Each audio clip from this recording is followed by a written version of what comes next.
नमस्कार, आप सभी का हमारे यूट्यूब चैनल पर स्वागत है। आप लोग क्लास 12th बायोलॉजी स्टूडेंट हैं और 2025 में बोर्ड परीक्षा देने वाले हैं। तो आज की यह वीडियो आप सभी लोग के लिए इंपॉर्टेंट होने वाली है, क्योंकि आपको पता होगा यदि आप लोग हमारे चैनल से रेगुलर जुड़े हुए हैं कि हमारी क्लास 12th की बायोलॉजी का जो सिलेबस है उसे मैंने स्टार्ट कर दिया है। और क्लास 12 बायोलॉजी का आपका जो पहला चैप्टर होता है जीव में जन्म, इस चैप्टर में अभी तक हम लोगों ने लेक्चर नंबर फर्स्ट तक देख भी लिया था। आज का वीडियो आपका लेक्चर नंबर सेकेंड होने वाला है इस चैप्टर का। तो इसीलिए आप वीडियो को बिल्कुल भी स्किप मत करिएगा। और साथ ही में यदि आप लोगों ने पहले लेक्चर को नहीं देखा है तो इस वीडियो को देखने के बाद आप लोग पहले लेक्चर को भी जरूर देख लीजिएगा। आपको वहां पर प्लेलिस्ट में देखने को मिल जाएगा, सारे जो वीडियोस होंगी वो आपको प्लेलिस्ट में देखने को मिल जाएंगी। तो इसीलिए आप लोग जाकर के वहां से देख सकते हो। तो चलिए वीडियो को स्टार्ट करते हैं। वीडियो को शुरू करने से पहले मैं आपको बताना चाहता हूँ कि हम लोगों ने इसमें जो पहला लेक्चर लिया था जीव में जन्म, उस लेक्चर में हम लोगों ने बहुत सारी बेसिक चीज़ों को समझा था और उसके बाद में फिर हम लोगों ने अलैंगिक जनन की विधियों के बारे में समझा था। वहाँ पर जो लास्ट विधि आपकी थी वो आपकी थी कौन सी, कायिक प्रवर्धन की। और कायिक प्रवर्धन के तक हम लोगों ने यहाँ तो देखा था। अब हम लोग इस वीडियो में करने वाले हैं कायिक प्रवर्धन के प्रकार के बारे में। जो हम लोगों ने पिछले वीडियो में छोड़ा था वहीं से हम लोग यहाँ पर कंटिन्यू करने वाले हैं। तो इस वीडियो में हम लोग पढ़ने वाले सबसे पहले कायिक प्रवर्धन के प्रकार, यानी कि जो कायिक प्रवर्धन होता है वो कितने प्रकार का होता है। तो इसीलिए आप वीडियो को जल्दी से लाइक कर दो, चैनल को सब्सक्राइब कर दो। फिर हम लोग वीडियो को स्टार्ट करते हैं और कायिक प्रवर्धन के प्रकार को देखना शुरू कर देते हैं। वीडियो को शुरू करने से पहले एक जरूरी बात मैं आपको और भी बताना चाहता हूँ कि यदि आप लोग 2025 बोर्ड परीक्षा के लिए टॉपर ग्रुप से जुड़ना चाहते हैं तो जुड़ सकते हैं आप लोग। यदि आप लोग केवल टेस्ट सीरीज वगैरह लेते हैं यहाँ पर आल सब्जेक्ट के लिए तो मात्र 149, ठीक है। और यदि आप लोग दोनों चीज़ें चाहते हो, यानी कि नोट्स भी चाहते हो, साथ में इम्पोर्टेंट क्वेश्चन आंसर भी चाहते हो, साथ ही में आप लोग यहाँ पर टेस्ट वगैरह सारी चीज़ें चाहते हो, साथ ही में गाइडेंस वगैरह चाहते हो, सारी चीज़ें यदि आप लोग प्राप्त करना चाहते हो तो आप लोग हमारे टॉपर ग्रुप को ज्वाइन कर सकते हैं। इसका चार्ज 499 है, जिसमें आपको ऑल सब्जेक्ट के लिए इसमें आपके सब्जेक्ट रहेंगे, फिजिक्स का रहेगा सब्जेक्ट, केमिस्ट्री का रहेगा, बायोलॉजी का रहेगा और साथ ही में हिंदी इंग्लिश की ऑल सब्जेक्ट की यहाँ पर आपको तैयारी बेहतर तरीके से करवाई जाएगी। और साथ ही में यहाँ पर आपको देखने को मिल जाएगा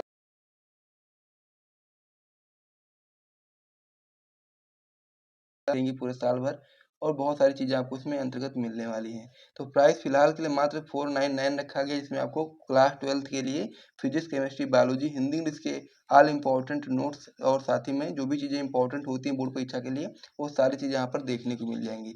और यदि आप लोग ज्वाइन करना चाहते हो तो आपको इस नंबर पर कॉन्टैक्ट करना। नंबर हमारा हो जाता है 97 93 44 0081। इस नंबर पे आपको कांटेक्ट करना है और इसी नंबर पे आप लोग पेमेंट करके स्क्रीनशॉट भी भेज सकते हो व्हाट्सएप पर। तो वहाँ पर आपको सारी,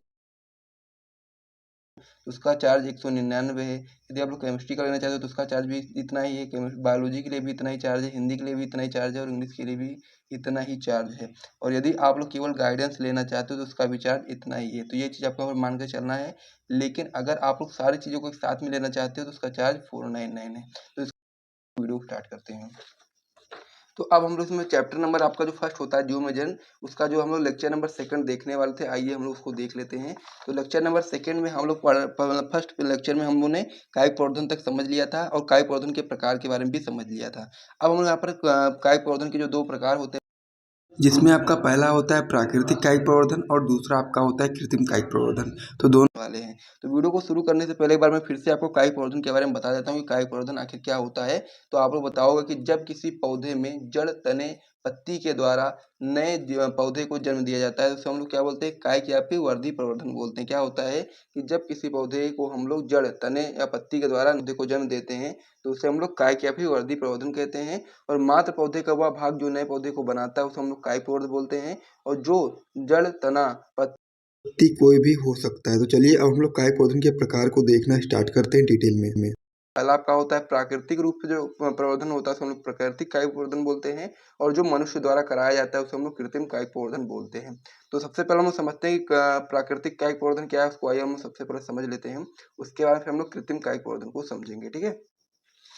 तो इस पेज को मैं अब आगे बढ़ाता हूँ। तो यहाँ पर हम लोग पढ़ेंगे क्या, प्राकृतिक कायिक प्रवर्धन के बारे में। तो इसमें आप लोग बताओगे प्राकृतिक कायिक जनन में स्वतः ही पौधे का रूपांतरित भाग या कायिक प्रवर्ध अंकुरित होकर नए पौधे को जन्म देता है। प्राकृतिक जनन की विधियां निम्न, यानी कि जो प्राकृतिक कायिक प्रवर्धन होता है इसमें जो प्राकृतिक कायिक प्रवर्धन में जो होता है कि पौधे का जो रूपांतरित भाग होता है वो स्वयं ही अंकुरित होकर के नए पौधे को जन्म दे देता है। उसमें मनुष्य को कोई भी कुछ करने की आवश्यकता नहीं होता है, वो प्राकृतिक रूप से अपने आप ही नए पौधे को जन्म दे देता है।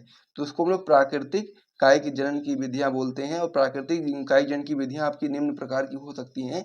जैसा कि पहला विधि आपका इसमें हो जाता है जड़ों द्वारा कायिक जनन, यानी कि जब जड़ों के द्वारा नए पौधे को जन्म दिया जाता है तो उसे हम लोग क्या बोलते हैं, जड़ों द्वारा कायिक जनन।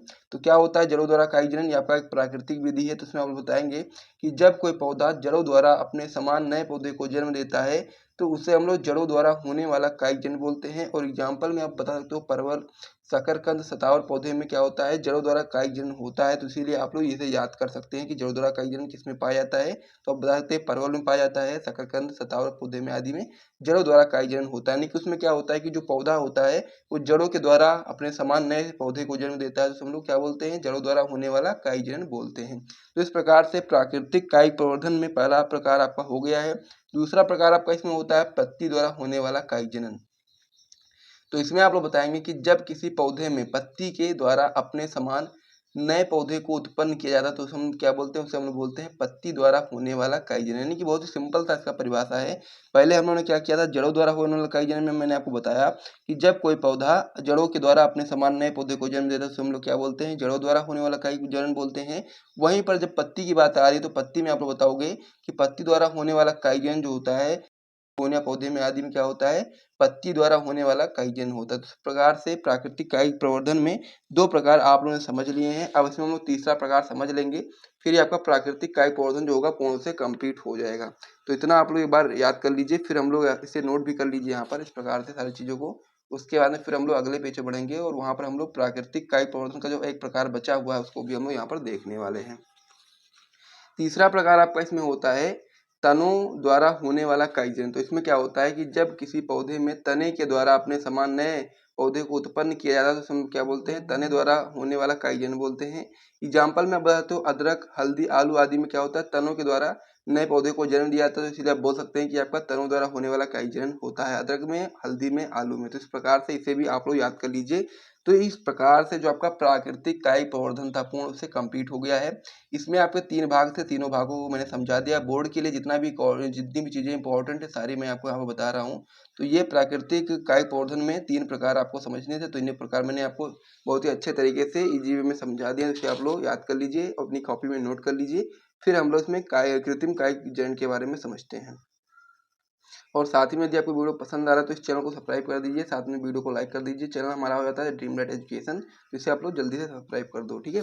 फिर अब हम लोग इसमें समझने वाले हैं कृत्रिम कायिक जनन के बारे में, या फिर बोल सकते हो कृत्रिम कायिक प्रवर्धन के बारे में। तो ये भी आपका बहुत ही इंपॉर्टेंट होता है और ये आपकी बोर्ड परीक्षा में यहाँ से क्वेश्चन, कई सारे क्वेश्चन बनते हैं।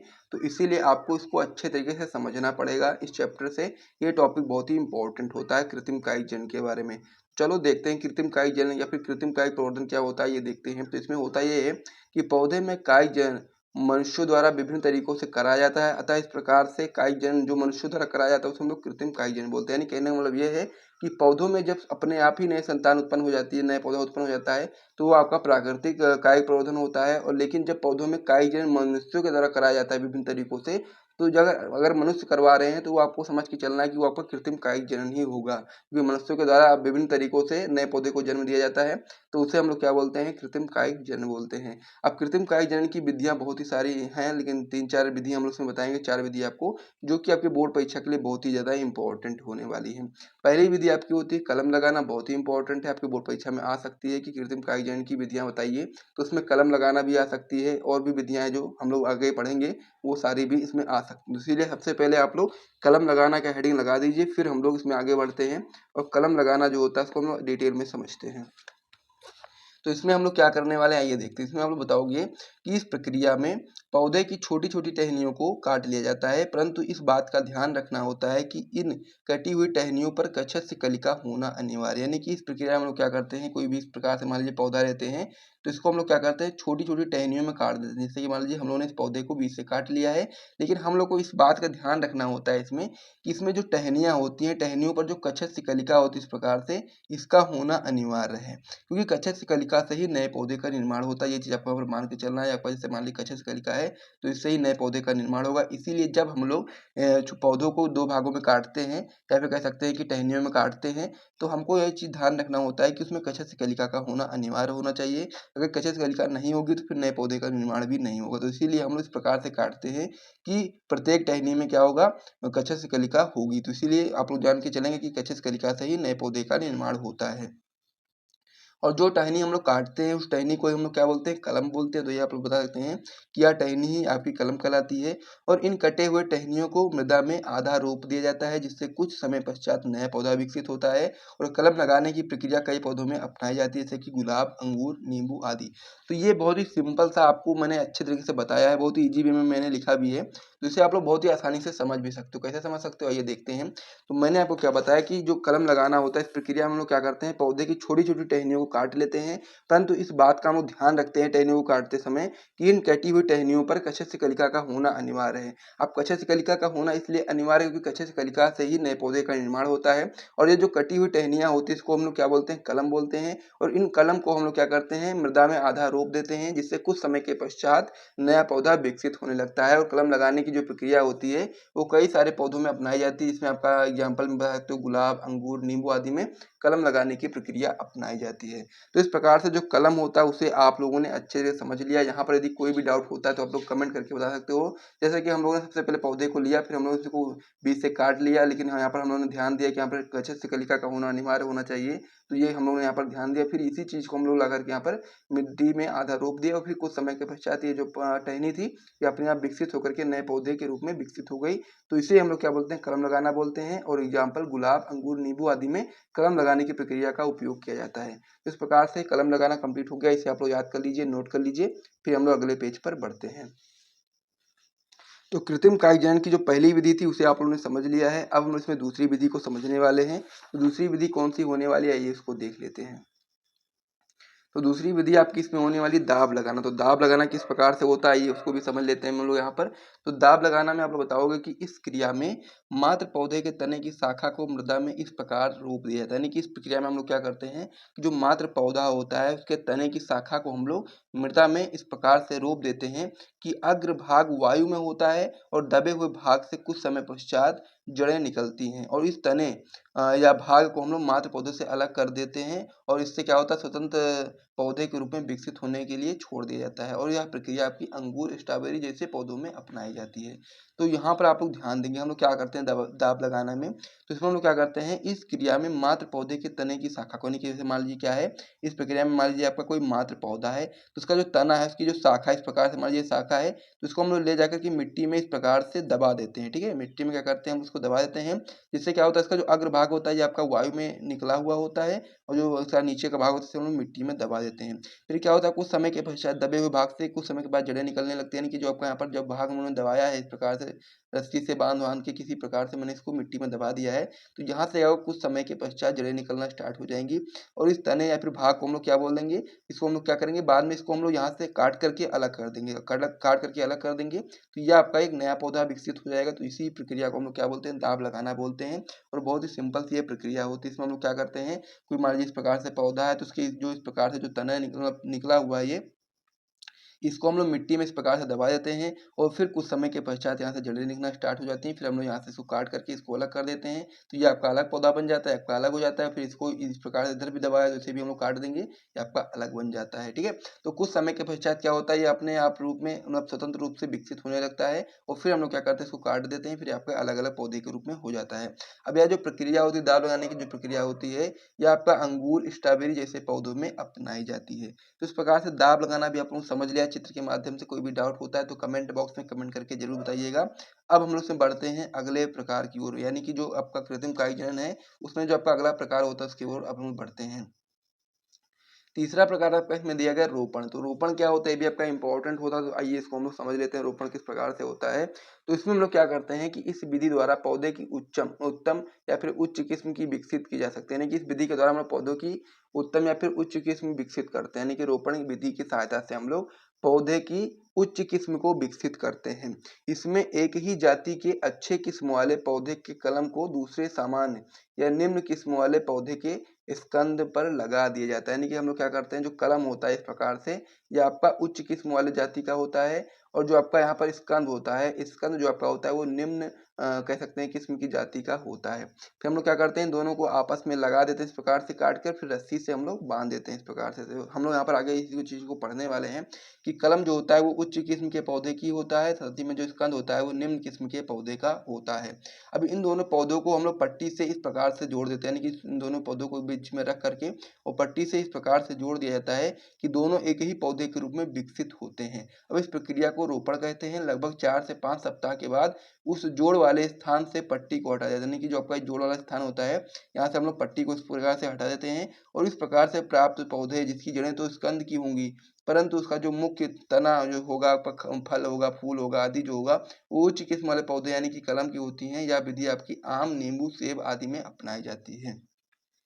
तो इस प्रकार से जो आपका ये प्रक्रिया होती है, रोपण प्रक्रिया बहुत ही इंपॉर्टेंट होती है। इसमें हम लोग क्या करते हैं, इसमें हम लोग एक उच्च किस्म के पौधों को हम लोग इस प्रक्रिया के द्वारा विकसित करवाते हैं। इसमें क्या होता है कि जो इसमें जो कलम होता है, कलम आपका उच्च किस्म की जाति का पौधे का होता है और जो स्कंद होता है वो आपका निम्न किस्म जाति का होता है। इन दोनों को हम लोग लेते हैं और फिर हम लोग इस दोनों को मतलब ऊपर नीचे रख करके इस प्रकार से इसको बांध देते हैं ताकि ये आपका एक ही पौधे के रूप में विकसित होता है। ठीक है, फिर 4 से 5 सप्ताह के बाद हम लोग पट्टी को हटा देते हैं, कि जिस पट्टी से हम लोग उसको बांधते हैं उसको हम लोग हटा देते हैं और इस प्रकार से जो प्राप्त पौधा होता है उसकी जो जड़ें होती हैं वो स्कंद की होती है, यानी कि निम्न जाति के पौधे की होती हैं। और जो इसका जो फल फूल होता है, खाने योग्य जो भाग होता है वो आपका उच्च किस्म के जाति का होता है। तो यह जो प्रक्रिया होती है यही आपकी रोपण कहलाती है और यह विधि आपकी आम में अपनाई जाती है, नींबू में अपनाई जाती है, सेब में आदि में अपनाई जाती है। तो इस प्रकार से जो आपका रोपण प्रक्रिया थी ये भी कंप्लीट हो गई है। इसे भी आप लोग याद कर लीजिए, नोट कर लीजिए। फिर हम लोग अगले पेज पर बढ़ते हैं। तो इस प्रकार से 3 प्रक्रिया आपकी कंप्लीट हो चुकी हैं। अब जो आपका कृत्रिम कायिक जनन होता है इसमें आपको केवल एक प्रक्रिया बची हुई है, तो उसको भी आइए समझ लेते हैं। फिर आपका जो कृत्रिम कायिक जनन होगा पूर्ण रूप से कंप्लीट हो जाएगा। तो कृत्रिम कायिक जनन की जो आपकी चौथी विधि होती है आपकी होती है गूटी बांधना। तो गूटी बांधना क्या होता है इसको भी आइए समझते हैं। तो हम लोग क्या करते हैं कि यह प्रक्रिया जो होती है वो दाब लगाने की विधि का ही परिवर्तित रूप है, यानी कि जो दाब लगाना अभी तक उन्होंने पढ़ा था उसका ही एक आपका ये परिवर्तित रूप है गूटी बांधना। इस विधि का प्रयोग हम लोग वृक्षों की अधिक ऊंचाई पर स्थित शाखाओं पर करते हैं, यानी कि इस जो गूटी बांधना है इसका प्रयोग हम लोग वृक्षों की जो अधिक ऊंचाई पर उपस्थित जो शाखाएं होती हैं उसमें हम लोग करते हैं। यहाँ पर दाब विधि का प्रयोग नहीं हो पाता है। जो आपका गूटी बांधना होता है इसका प्रयोग हम लोग यहाँ पर इसलिए करते हैं क्योंकि ये हम लोग जो पौधा होता है उसमें जो अधिक ऊंचाई पर उपस्थित जो शाखाएं होती हैं वहां पर हम लोग इसका प्रयोग करते हैं, क्योंकि यहाँ पर जो दाब विधि का प्रयोग नहीं हो पाता है और इसमें वृक्ष की एक स्वस्थ शाखा के बीच से चाकू द्वारा छाल हटा देते हैं और कटे हुए भाग पर गीली मिट्टी लपेटकर मोटे कपड़े या टाट द्वारा बांध देते हैं। इसे हम लोग गूटी कहते हैं। कुछ दिनों पश्चात कटे भाग से अपस्थानी जड़ें निकलने लगती हैं और पर्याप्त जड़ें निकलने पर जड़ के पीछे से शाखा को काटकर अलग कर लिया जाता है और यह शाखा वृद्धि करके नया पौधा बनाती है और लीची, नींबू आदि में यह विधि अपनाई जाती है। तो गूटी बांधना क्या होता है ये समझते। तो मैंने आपको बताया कि गूटी बांधना में क्या होता है, यह आपका दाब लगाने की विधि का ही परिवर्तित रूप है। तो हम लोग क्या करते हैं इस विधि में जो आपका पौधे होते हैं उसमें जो अधिक ऊंचाई पर उपस्थित जो आपकी शाखाएं होती हैं वहां पर हम लोग गूटी बांधने का प्रयोग करते हैं। हम लोग क्या करते हैं जो शाखाएं बहुत ऊपर उपस्थित होती हैं उसको हम लोग चाकू की सहायता से छील देते हैं, थोड़ा सा छाल हटा देते हैं। उसके बाद में फिर मिट्टी वगैरह से हम लोग क्या करते हैं, गीली मिट्टी से इसको लगा करके मोटे कपड़े या टाट से बांध देते हैं और फिर हम लोग इसको छोड़ देते हैं। इसे हम लोग क्या बोलते हैं, गूटी बोलते हैं। और कुछ दिनों के पश्चात यहाँ से क्या होगा, जड़ें निकलना स्टार्ट हो जाएंगी और जब पर्याप्त मात्रा में जड़ें निकल जाएंगी तो हम लोग क्या करेंगे, जैसे हमारे यहाँ से पर्याप्त मात्रा में जड़ें निकल गई हैं तो यहाँ से हम लोग उसको काटेंगे और फिर ले जाकर कहीं पर रोप देंगे। तो ये क्या होगा, एक स्वतंत्र पौधे के रूप में कुछ दिनों के पश्चात विकसित हो जाएगा और यह शाखा जो वृद्धि करके एक नए पौधे का निर्माण कर देगी। और लीची, नींबू आदि में यह प्रक्रिया अपनाई जाती है गूटी बांधने की। तो इसे भी आप लोग समझ गए होंगे। तो इस प्रकार से जो कृत्रिम कायिक प्रवर्धन था उसमें आपकी 4 प्रक्रियाएं थी। चारों को मैंने आपको अच्छे से समझा दिया। यदि क्वेश्चन आपकी बोर्ड परीक्षा में बनता है यहाँ से तो इन्हीं में से आपको देखने को मिलेगा। तो ये चीज आप समझ गए होंगे। अब हम लोग यहाँ पर समझने वाले हैं कायिक प्रवर्धन के लाभ और कायिक प्रवर्धन की हानि के बारे में। तो कायिक प्रवर्धन के कौन से लाभ होते हैं उसको भी हम लोग देखेंगे और कायिक प्रवर्धन की हानि के बारे में भी देखेंगे। ये भी क्वेश्चन आपकी बोर्ड परीक्षा में आ सकता है कि कायिक प्रवर्धन के लाभ या फिर हानि के बारे में बताइए। तो आप उसमें बताएंगे कि इस विधि द्वारा पौधे कम समय में उत्पन्न किए जा सकते हैं, यानी कि कायिक प्रवर्धन के द्वारा हम लोग कम समय में पौधों को उत्पन्न कर सकते हैं, क्योंकि प्राकृतिक पॉइंट है। दूसरा पॉइंट आपका इसमें दिया गया कि पौधे की निम्न जातियों से उत्तम जातियों का विकास किया जा सकता है, जैसा कि मैंने आपको बताया भी था अभी। तीसरा पॉइंट आपका इसमें दिया गया कि यह प्रवर्धन की आसान विधि है, यानी कि जो कायिक प्रवर्धन है या प्रवर्धन की आसान विधि है। और चौथा पॉइंट आपका इसमें दिया गया कि इस विधि में पौधों की जो शुद्धता होती है वो बनी रहती है। तो इस प्रकार से कायिक प्रवर्धन के कुछ लाभ मैंने आपको बता दिए हैं, आप लोग इसे नोट कर लीजिए और साथ ही में इस चैनल को सब्सक्राइब कर दीजिए। फिर हम लोग अगले पेज बढ़ते हैं और कायिक प्रवर्धन की हानियों को भी समझ लेते हैं। तो इस पेज को अब यहाँ पर देख लीजिए आप लोग। अब हम यहाँ पर समझने वाले हैं कायिक प्रवर्धन से हानियां जो होती हैं उसके बारे में। तो इसमें आप लोग बताएंगे कि इस विधि द्वारा नई जातियां उत्पन्न नहीं की जा सकती हैं, यानी कि जो कायिक प्रवर्धन होता है इसके द्वारा हम लोग नई जातियों का उत्पन्न नहीं कर सकते हैं। दूसरा पॉइंट आपका इसमें हो जाता है कायिक प्रवर्धन वाले अंगों को बीजों की तरह अधिक समय तक सुरक्षित नहीं रख सकते, यानी कि जो कायिक प्रवर्धन वाले जो अंग होते हैं उसको हम लोग बीज की तरह अधिक समय तक सुरक्षित नहीं रख सकते हैं। तीसरा पॉइंट आपका इसमें होता है कि इस विधि द्वारा उत्पन्न पौधों का शीघ्र ही ह्रास होने लगता है, यानी कि शीघ्र ही उनका विनाश होने लगता है। चौथा पॉइंट आपका इसमें दिया गया कि विविधता नहीं पाई जाती है। इस प्रकार से कायिक प्रवर्धन से कई सारी हानियां भी होती हैं और कई सारे लाभ भी होते हैं, दोनों मैंने आपको समझा दिए हैं। तो यहाँ से कायिक प्रवर्धन का जो टॉपिक होगा पूर्ण से कंप्लीट हो जाएगा। और साथ ही में जो अलैंगिक जनन के जो प्रकार थे वो 6 प्रकार थे, 6 के 6 प्रकार मैंने आपको अच्छे से समझा दिए हैं। अलैंगिक जनन का टॉपिक पूर्ण से कंप्लीट हो गया है। अब हम लोग इसमें पढ़ेंगे लैंगिक जनन के बारे में, और जब लैंगिक जनन को हम लोग कंप्लीट कर लेंगे पूरी तरीके से तो ये आपका जो चैप्टर होगा पूर्ण से कंप्लीट हो जाएगा। तो ये जो आपका टॉपिक होने वाला लैंगिक जनन, इसको हम लोग नेक्स्ट वीडियो में करने वाले हैं, तो इसीलिए आप लोग वीडियो को लाइक करो और साथ ही में फिर हम लोग वीडियो को समाप्त करते हैं। मिलते हैं नेक्स्ट वीडियो में पार्ट नंबर 3 के साथ में। तब तक के लिए आप वीडियो को लाइक करके चैनल को सब्सक्राइब कर दीजिए और साथ ही वीडियो को शेयर भी कर दीजिए। तो चलिए वीडियो को समाप्त करते हैं, मिलते हैं नेक्स्ट वीडियो में, तब तक के लिए जय हिंद।